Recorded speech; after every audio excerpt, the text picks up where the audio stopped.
नमस्कार और the deep dive में आपका स्वागत है।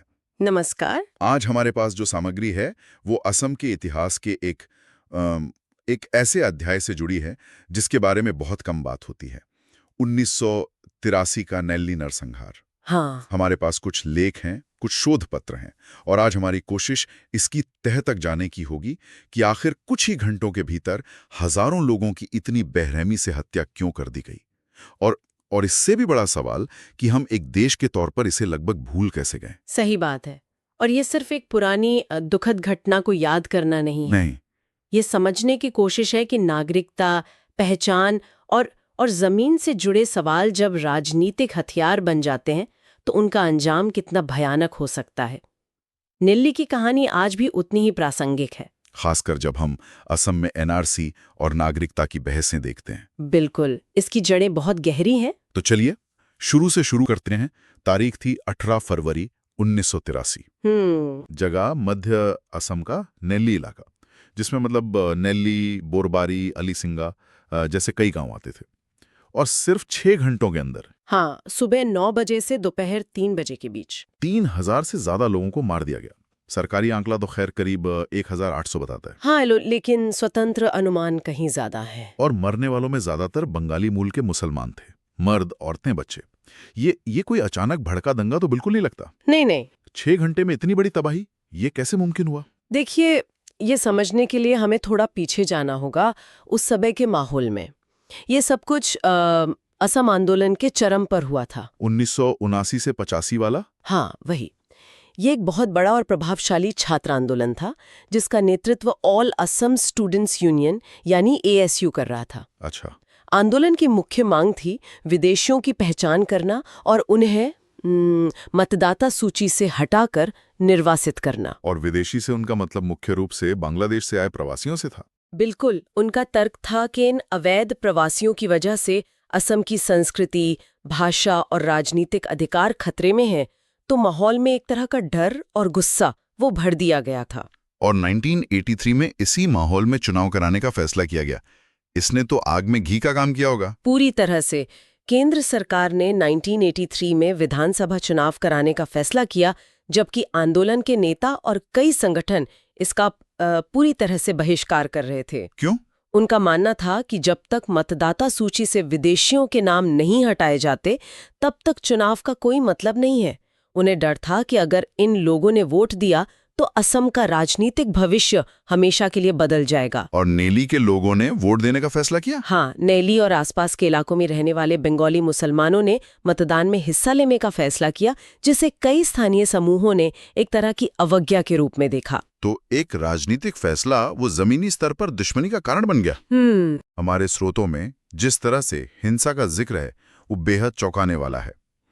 हमलावरों के हथियारों के बारे में जो जानकारी मिलती है वो कोई फैक्ट्री में बने हथियार नहीं के। नहीं। इससे हमें हमले की योजना के बारे में क्या पता चलता है? यही इस घटना का सबसे भयावह पहलू है। बचे हुए लोगों के बयान और शोध से ये साफ होता है कि ये पूरी तरह से एक संगठित हमला था। संगठित? हाँ। हमलावरों ने गांवों को सुबह सुबह 3 तरफ से घेर लिया। चौथी तरफ नदी थी ताकि भागने का कोई रास्ता ना बचे। बिल्कुल। उनके हाथों में दाव, जो खेती में इस्तेमाल होने वाला एक बड़ा चाकू होता है, भाले और मशाले थीं। ये तैयारी बताता है, अचानक भड़का गुस्सा नहीं। मतलब उनका इरादा सिर्फ डराना नहीं था? नहीं, इरादा पूरी तरह से सफाया करना था। और सबसे चिंताजनक बात ये थी कि पास में पुलिस बल की मौजूदगी के बावजूद उन्होंने समय पर हस्तक्षेप नहीं किया। हमारे स्रोतों ने एक प्रत्यक्षदर्शी का बयान है जो दिल दहला देता है। उन्होंने हर उस जिंदा इंसान को मार डाला जिसे वो पकड़ सकते थे। बच्चों को आग में फेंक दिया गया, गर्भवती औरतों के पेट चीर दिए गए। उफ। ये सुनने में भी तकलीफदेह है। ऐसी हिंसा के बाद किसी समुदाय के लिए वापस सामान्य जीवन में लौटना वो तो लगभग नामुमकिन लगता है। ये सचमुच नामुमकिन था। जिन लोगों की जान बची वे या तो घंटों तक तालाब के कीचड़ में सांस रोके छिपे रहे या फिर लाशों के ढेर में मुर्दा बन के पड़े रहे। अरे बाप रे। कुछ को उनके असमिया हिंदू पड़ोसियों ने अपनी जान पर खेलकर छिपा लिया था, लेकिन बड़े पैमाने पर ये एक ऐसी स्थिति थी जहां राज्य वो पूरी तरह से गायब था। कोई कानून नहीं, कोई व्यवस्था नहीं, कोई नामो निशान नहीं था। और नागरिकों को एक हिंसक भीड़ के रहमो करम पर छोड़ दिया गया था। इतनी बड़ी और भयानक घटना के बाद जाहिर है कि न्याय की प्रक्रिया शुरू हुई होगी, जांच, गिरफ्तारी, सजा। लेकिन नल्ली के मामले में कहानी एक और दुखद मोड़ लेती है। यहाँ न्याय का पूरा ढांचा ही आप कह सकती हैं कि चरमरा गया। सरकार ने जांच के लिए एक सदस्यीय तिवारी आयोग का गठन किया। अच्छा। आयोग ने अपनी रिपोर्ट सरकार को सौंपी भी, लेकिन उस रिपोर्ट को कभी भी सार्वजनिक नहीं किया गया। कभी नहीं? कभी नहीं। आज तक किसी को नहीं पता कि उस रिपोर्ट में आधिकारिक तौर पर क्या लिखा था। करीब 688 आपराधिक मामले दर्ज किए गए थे, लेकिन क्या हुआ? उनमें से ज्यादातर को सबूतों के अभाव का हवाला देकर बंद कर दिया गया। किसी भी एक व्यक्ति को नल्ली में हुई हजारों हत्याओं के लिए सजा नहीं मिली। एक भी व्यक्ति को नहीं? एक भी नहीं। और फिर 1985 में असम समझौता आता है। तो एक तरफ न्याय की प्रक्रिया ठप पड़ गई थी और दूसरी तरफ आंदोलन को खत्म करने के लिए राजनीतिक बातचीत चल रही थी। हाँ, बिल्कुल। इसी पृष्ठभूमि में असम समझौता सामने आता है। इस समझौते ने क्या स्थिति को और जटिल बना दिया? एक तरह से देखें तो इस समझौते ने नल्ली के पीड़ितों के लिए न्याय के दरवाजे हमेशा के लिए बंद कर दिए। हमेशा के लिए? हाँ। असम समझौते पर एएसयू और केंद्र सरकार के बीच हस्ताक्षर हुए, जिससे आंदोलन आधिकारिक तौर पर खत्म हो गया और समझौते के तहत सद्भावना और शांति बहाली के नाम पर आंदोलन के दौरान हुई हिंसा से जुड़े सभी मामले वापस ले लिए गए। और उसमें नल्ली के मामले भी शामिल थे? उसमें नल्ली नरसंहार के बचे खुचे मामले भी शामिल थे। यानी राजनीतिक शांति की कीमत न्याय की बलि चढ़ाकर चुकाई गई। ये बात वाकई चौंकाती है। ऐसा लगता है कि हमारी राष्ट्रीय याददाश्त का भी एक भूगोल होता है। मतलब क्या दिल्ली में हुई त्रासदी असम में हुई त्रासदी से ज्यादा राष्ट्रीय होती है? ये एक बहुत ही अहम नुक्ता है। हम 1947 के बंटवारे या 1984 के सिख विरोधी दंगों को एक राष्ट्रीय त्रासदी के रूप में याद करते हैं, उन पर बहस होती है। लेकिन नल्ली, जो स्वतंत्र भारत के सबसे बड़े नरसंहारों में से एक है, उसे सिर्फ एक क्षेत्रीय घटना मानकर भुला दिया गया। हाँ, हमारे स्रोत इसी चुभते हुए सवाल की ओर इशारा करते हैं। इसके कई परतें हैं। पहली वजह तो यही थी कि पीड़ितों को पहले से ही बाहरी, अवैध प्रवासी या घुसपैठिया का लेबल दिया जा चुका था। अच्छा।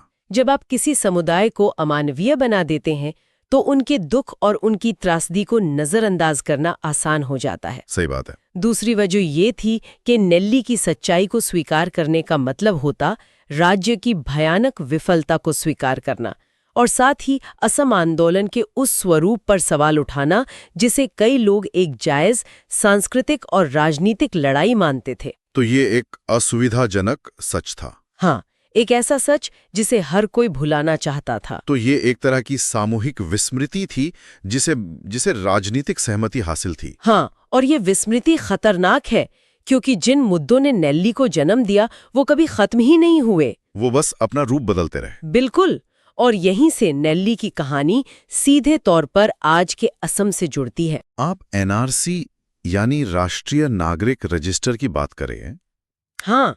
असम समझौता 1985 में हुआ और एनआरसी का अपडेट 2019 में आया। इन दोनों के बीच सीधा संबंध कैसे है? ये सीधा संबंध असम समझौते की एक शर्त में ही छिपा है। समझौते में ये तय किया गया कि 24 मार्च 1971 को नागरिकता तय करने की कट ऑफ तारीख माना जाएगा। 24 मार्च 1971। हाँ, यानी जो लोग या उनके पूर्वज इस तारीख के बाद बांग्लादेश से असम आए थे उन्हें भारतीय नागरिक नहीं माना जाएगा। 2019 का एनआरसी अपडेट इसी शर्त को लागू करने की एक विशाल नौकरशाही कवायद थी। तो जिस विदेशी की पहचान की मांग असम आंदोलन कर रहा था, एनआरसी उसी मांग को दस्तावेजों के जरिए पूरा करने की कोशिश थी। तो नल्ली एक तरह से एक चेतावनी है, एक खौफनाक मिसाल कि जब नागरिकता के सवाल को कानूनी दायरे से निकालकर एक राजनीतिक और भावनात्मक मुद्दा बना दिया जाता है तो क्या हो सकता है। बिल्कुल। उस वक्त मारे गए बहुत से लोग शायद भारतीय नागरिक ही थे या दशकों से वहीं रह रहे थे, लेकिन बाहरी का ठप्पा लगने के बाद उनकी जान की कोई कीमत नहीं रही। क्या यही डर आज भी एनआरसी की प्रक्रिया के दौरान महसूस किया गया? बिल्कुल। इस घटना ने असम के बंगाली भाषी मुस्लिम समुदाय में राज्य और उसकी प्रक्रियाओं के प्रति एक गहरा और स्थायी अविश्वास पैदा कर दिया है। अच्छा। जब एनआरसी की सुनवाई हो रही थी तो लोगों में सिर्फ दस्तावेज पूरे न होने का डर नहीं था, उनके मन में ये ऐतिहासिक डर था कि अगर उन्हें विदेशी घोषित कर दिया गया तो उनके साथ क्या होगा। नेल्ली उस डर का एक प्रतीक बन गया, एक जीवित प्रतीक कि कैसे कागज पर तय की गई नागरिकता और जमीन पर मौजूद जिंदगी के बीच की खाई वो जानलेवा हो सकती है। और आज नेल्ली में जिंदगी कैसी है? अगर कोई आज उस जगह पर जाए तो क्या उससे इस इतिहास का कोई निशान मिलेगा, कोई स्मारक, कोई संग्रहालय? हैरानी की बात है कि वहां ऐसा कुछ भी नहीं है। कुछ भी नहीं। न कोई राष्ट्रीय स्मारक, न कोई संग्रहालय। वो जगह आज किसी भी दूसरे ग्रामीण इलाके की तरह ही दिखती है। हरे भरे खेत, शांत गांव। किसी बाहरी व्यक्ति के लिए ये कल्पना करना भी मुश्किल है कि इसी जमीन पर कभी खून की नदियां बही थीं। और जो लोग बच गए उनका क्या हुआ? बचे हुए लोग और उनके परिवार आज भी उस सदमे और आर्थिक पिछड़ेपन के साथ जी रहे हैं। उन्हें कभी कोई पर्याप्त मुआवजा या पुनर्वास नहीं मिला। हमारे स्रोतों में एक बहुत ही मार्मिक बात का जिक्र है, जीवित रहने के लिए चुप्पी। इसका क्या मतलब है? इसका मतलब है कि कई पीड़ितों और उनके परिवारों ने ये मान लिया है कि इस घटना के बारे में सार्वजनिक रूप से बात करने से ज्यादा सुरक्षित इसे चुपचाप भूल जाना है। उन्हें डर लगता है।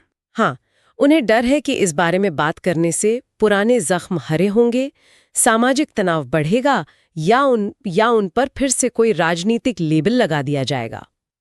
इसलिए ये चुप्पी एक मजबूरी है, जिंदा रहने की एक रणनीति। तो अगर राज्य चुप है और पीड़ित भी चुप रहने को मजबूर हैं, तो फिर इस याद को जिंदा कौन रख रहा है? इस याद को कुछ पत्रकारों, शिक्षाविदों और फिल्म निर्माताओं ने जिंदा रखा है। अच्छा। माकिको किमोरा जैसे अकादमिकों ने इस पर गहरा शोध किया है। व्हाट द फील्ड्स रिमेंबर जैसी डॉक्यूमेंट्री ने पीड़ितों की अनकही कहानियों को दुनिया के सामने लाने का काम किया है। ये लोग एक तरह से उस संस्थागत विस्मृति के खिलाफ प्रतिरोध का काम कर रहे हैं, ताकि इतिहास का ये अध्याय पूरी तरह से मिट न जाए। हाँ। तो आज की इस पड़ताल का सार क्या निकलता है? नेल्ली सिर्फ एक नरसंहार की कहानी नहीं है। नहीं, ये संस्थागत विफलता की कहानी है, राजनीतिक चुप्पी की कहानी है और जानबूझकर भुलाई गई यादों की कहानी है। ये दिखाती है कि जब एक पूरे समुदाय को बाहरी या अवैध कहकर अमानवीय बना दिया जाता है तो उसके परिणाम कितने विनाशकारी हो सकते हैं। और ये हमें एक बहुत ही महत्वपूर्ण सवाल पर सोचने के लिए मजबूर करता है। स्रोतों से स्पष्ट है कि चुप्पी कभी तटस्थ नहीं होती। ये एक राजनीतिक विकल्प है। नेल्ली को भुलाने का फैसला एक राजनीतिक फैसला था। तो सवाल ये उठता है कि हमारे इतिहास में और कौन सी कहानियां अदृश्य हैं, क्योंकि उन्हें याद रखना राजनीतिक रूप से असुविधाजनक है। और उस अदृश्यता की कीमत हम सब मिलकर क्या चुकाते हैं? हाँ, यही सबसे बड़ा सवाल है।